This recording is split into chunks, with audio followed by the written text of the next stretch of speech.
There's a strange kind of silence that follows years of praise. You were the smart one, the gifted one, the one who would do great things. And now, you stare at emails you never want to answer. Scroll through feeds that only make the ache louder. This wasn't how it was supposed to go, but you're not quite sure what was. The early identity trap. You didn't choose to be the smart kid. It just happened. You answered questions a little faster, learned things a little easier, maybe spoke like an adult while your classmates were still playing with glue sticks. The adults noticed. They smiled. They called you bright, mature, ahead of your time. And so you adapted. You learned to become the person they saw, responsible, capable, impressive. You said the right things. You finished your homework early. You sat quietly while the world expected you to shine, not because you were trying to prove anything, but because it felt good to be seen. But something strange happens when your value is built around being smart. You start to believe that being impressive is the same as being worthy, that the gold stars are evidence of your existence, that if you're not the best, you might be nothing at all. You become terrified of failure. You avoid challenges that might shake the image. You internalize the pressure not just to do well, but to be exceptional. So you don't ask questions. You don't admit confusion. You fake understanding because to not know something feels like falling. You develop a polished exterior, but your inner world gets quieter, less curious, more anxious. Because somewhere along the way, you stopped learning for the sake of wonder and started performing for the sake of survival. This is the trap. When your identity is built around being the smart one, it becomes brittle. You fear disappointing others. You fear changing. You fear becoming someone else. Someone ordinary. But here's the quiet truth. You weren't smarter than other kids. You were just better at playing a certain game. A game of pleasing adults, solving puzzles, getting praise. And no one taught you what to do when the rules changed. When the world became non-linear. When effort mattered more than talent. When no one clapped anymore. Now, you're grown. No one's handing out stickers for being clever. And for the first time, you're forced to ask the question they never let you consider. Who are you when no one is watching? And more importantly, do you like that person? The collapse of the map. There was a time when everything made sense. Study hard. Get good grades. Be praised. Repeat. It was a straight line, a tidy map of achievement, paved with gold stars and nods of approval. But at some point, that map began to blur. Maybe it was university, or your first job, or a moment you can't quite name, just a slow unraveling of certainty. Suddenly, effort didn't guarantee clarity. Success didn't feel like fulfillment. And the questions got louder. Why am I doing this? What if I'm not special? What if I've built my life chasing the idea of being smart, but I don't even know who I am outside of that? You feel like you're moving through fog. Busy, but directionless. Capable, but empty. From the outside, you might seem put together, but inside, you're still searching for a signal that says you're doing it right. Because the old rules stopped working. You realize that being good at school never taught you how to handle uncertainty, or how to trust yourself when there's no syllabus, or how to fail and keep going without it threatening your entire sense of self. And so you stall, or you keep moving, but you feel numb. You chase productivity, hoping it'll bring peace, but it doesn't. Because you're no longer trying to grow, you're trying to keep up an identity. One you didn't even choose. It's a quiet kind of crisis. Not loud, not dramatic, just a soft, aching confusion. And yet, buried in that confusion is the invitation to begin again, not as the smart kid, not as the achiever, but as someone learning to live without the map and trust the compass instead, when knowing isn't enough. You used to think knowing things would be enough. You learned the theories, memorized the frameworks. You could talk about motivation, identity, burnout, purpose all in clean, articulate sentences. You are fluent in ideas, a master of mental models. But still, you feel lost. Because there's a quiet difference between knowing and understanding, between having the language and actually living the experience, between describing the storm and standing in the rain. You can explain why you're overwhelmed. You can label your patterns. You can trace your perfectionism back to childhood, link your indecision to fear, and unpack your emotional detachment like a well-read therapist. But none of that seems to change how stuck you feel, because healing isn't intellectual. Clarity doesn't arrive in bullet points. And growth isn't a thesis, it's a process of feeling your way forward through uncertainty, discomfort, contradiction. You were trained to find the right answer, but life doesn't give you a multiple choice test. Sometimes all you have is a dull ache in your chest, a flicker of restlessness, a strange silence in your mind where direction used to live. And so you start to realize insight without embodiment is hollow. Wisdom isn't about brilliance, it's about integration. It's about living the questions, even when the answers don't come. You're not broken because you don't have it all figured out. You're not a fraud because your clarity comes and goes. You're just human, and for the first time, maybe, you're beginning to see that being smart doesn't protect you from the mess of being alive, the loneliness of being fine. You've always been good at appearing fine, even when you're drifting, even when your chest feels heavy, and your mind won't stop spinning. You still smile, you still show up, you still say, I'm okay, like it's a reflex, because people expect you to be okay. You're the one who figured things out early, the one who never needed help, the one others came to for answers. So you learn to hold it together even when you're unraveling quietly inside. You laugh at the right moments. You ask others how they're doing. And when someone says, you've always had it together, you nod and swallow the truth. The truth is, being the smart one can be incredibly lonely. Not because you're better than anyone, but because somewhere along the way, you decided that needing support made you weaker. That if you were struggling, it meant you weren't who they thought you were.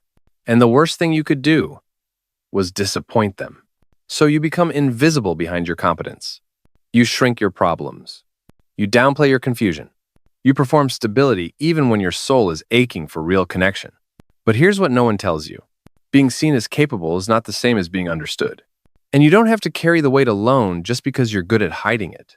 Sometimes the bravest thing isn't knowing the answer. It's letting someone see you in the not knowing, in the mess, in the pause, in the parts of you that were never supposed to be part of the image. You are allowed to be more than the role you've played, more than the mask of fine. You are allowed finally to be real. Redefining success. Quietly. There's a moment quiet and unspectacular when you stop chasing applause. It doesn't come with fanfare. No big revelation. Just a subtle shift.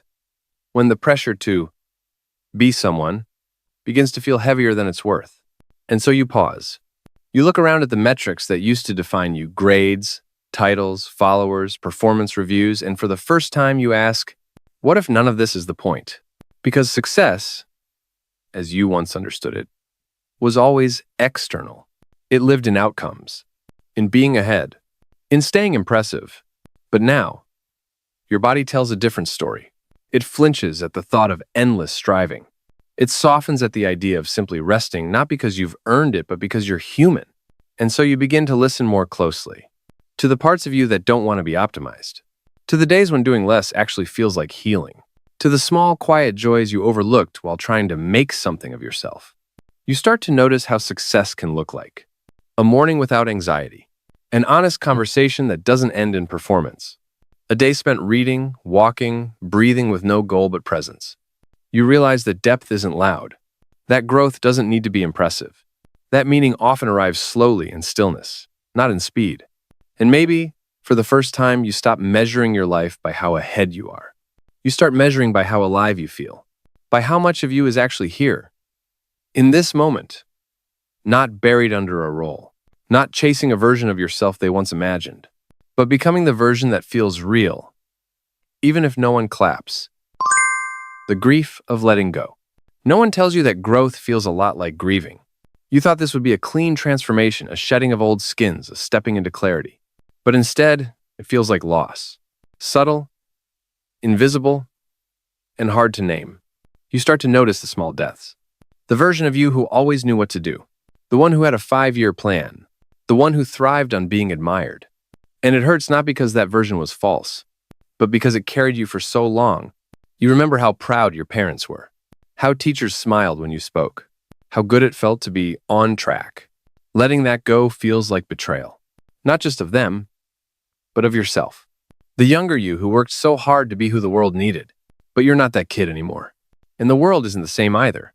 Now, you're learning to sit in the empty space that follows identity collapse, where you're no longer sure who you are, but also not willing to pretend anymore.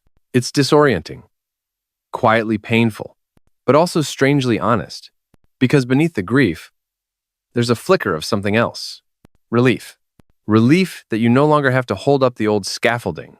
Relief that you're allowed to ask different questions now. Not, how do I impress them? But, what feels true for me? Not, what should I become? But, what do I already know? Deep down, you're not just lost, you're in between. Not failing, but unraveling. And that, too, is a sacred part of the process. Let yourself mourn what you thought you had to be. It's the only way to make room for what you actually are becoming. Learning to begin again. Starting over is quiet. There's no announcement, no grand decision, just a subtle shift when you stop performing and start listening. You begin with small things.